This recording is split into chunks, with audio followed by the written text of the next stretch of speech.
அல்லாஹ் சோதிப்பான் பாவங்களின் காரணமாக. பாவங்கள் தான் சோதிப்பதற்கு மிகப்பெரிய அடித்தளமாக இருக்கும். அல்லாஹ் குர்ஆனிலே சொல்கிறான், வமன் நஅரத அன் ذிக்ரி ஃபஇன்ன லஹு மஈஷத்தன் தன்கா. யார் அல்லாஹ்வின் நினைவை விட்டு தூரமாகி வாழ்கிறார்களோ அவர்களுக்கு அல்லாஹ் நெருக்கடியான வாழ்க்கையை கொடுப்பான். லா இலாஹ இல்லல்லாஹ்வை கூறியும் நெருக்கடி இருந்தால், லா இலாஹ இல்லல்லாஹ்வை கூறியும் உங்களுடைய வாழ்வு விசாலமாக இல்லை என்றால், சோதனைகளால், பிரச்சனைகளால், செல்வத்தால், குடும்பத்தால், உறவுகளால் என எல்லா புறமும் இருளால் சூழப்பட்டு நெருக்கடிகள் இருந்தால், அல்லாஹ்வின் நினைவை விட்டு தூரமாகி வாழ்கிறீர்களா என்று நினைத்து பாருங்கள். தொழுகையில் உங்களுடைய நிலைப்பாடு என்ன? அல்லாஹ்வை அஞ்சுவதில் உங்களுடைய நிலைப்பாடுகள் என்ன? பாவங்களை விட்டு விலகுவதில் உங்களுடைய நிலைப்பாடுகள் என்ன? அல்லாஹ்வை மறந்து வாழ்ந்து கொண்டிருந்தால் அல்லாஹ் நெருக்கடியான வாழ்க்கையை தான் கொடுப்பான்.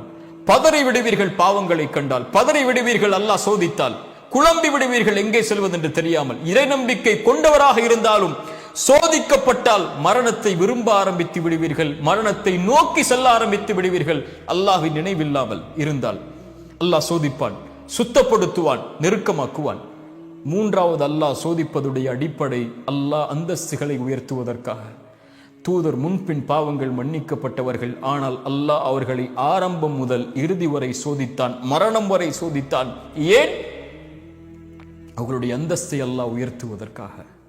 சோதனைகளை கொடுத்து கொடுத்து கொடுத்து ஒரு முஃமினை அல்லாஹ் பலப்படுத்தி பலப்படுத்தி பலப்படுத்தி பொறுமையின் கூலியை கொடுத்து, பொருத்தத்தின் கூலியை கொடுத்து அல்லாஹ் அவனை நெருக்கமாக்கி கொண்டே வருவான், அந்தஸ்துகளை உயர்த்தி கொண்டே வருவான். அந்த அந்தஸ்தை அல்லாஹ் ரப்புல் ஆலமீன் நாளை மறுமையில் வெளிப்படுத்துவான். அவர்களுக்கு இந்த சோதனைகளை மறுமையில் இருந்து பார்க்கும் போது அவர்களுக்கு அதுவெல்லாம் ஒன்றும் தெரியாமல் ஆகிவிடும். சொர்க்கத்தை அல்லாஹ் ஒரு மனிதனுக்கு ஒரு முறை காட்டுவான். அவன் வாழ்நாள் முழுக்க சோதிக்கப்பட்டவன். சொர்க்கத்தை ஒரு முறை பார்த்தவன் அல்லாஹ் கேட்பான், உலகத்தில் ஏதாவது நீ சோதிக்கப்பட்டாயா என்று. அவன் சொல்லுவான், யா அல்லாஹ், உலகத்தில் நான் எந்த ஒரு சோதனையும் பார்க்கவில்லை என்று. அதை விட பெரிய அந்தஸ்து என்ன இருக்க போகிறது? அல்லாஹ் ரப்புல் ஆலமீன் இந்த மூன்றின் காரணமாகத்தான் இறை நம்பிக்கை கொண்டவர்களை சோதிப்பான். ஏன்? இறை நம்பிக்கை கொண்டவர்களை அல்லாஹ் விரும்புகிறான். விரும்பினால் சோதித்த அல்லாஹ் அவர்களை நெருக்கமாக்கி கொண்டே வருவான்.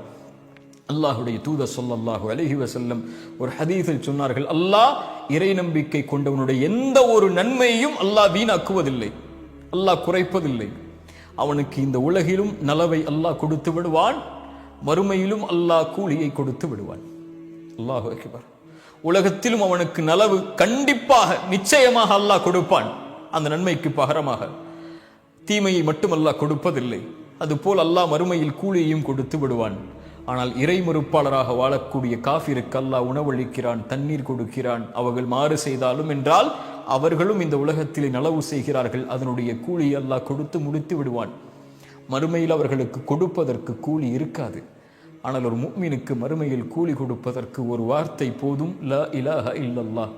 அல்லாஹ் ரப்புல் ஆலமீன் அதனால் தான் சொன்னால், உலகமளவு பாவங்களை சுமந்து நீ மறுமையில் வந்தாலும் லா இலாஹ இல்லல்லாஹ் என்ற வார்த்தை மட்டும் தூய்மையோடு இருந்தால், நீ சுமந்து வந்த உலகமளவு பாவங்களுக்கு நன்மையை தருகிறேன், நான் எதையும் பொருட்படுத்த மாட்டேன்.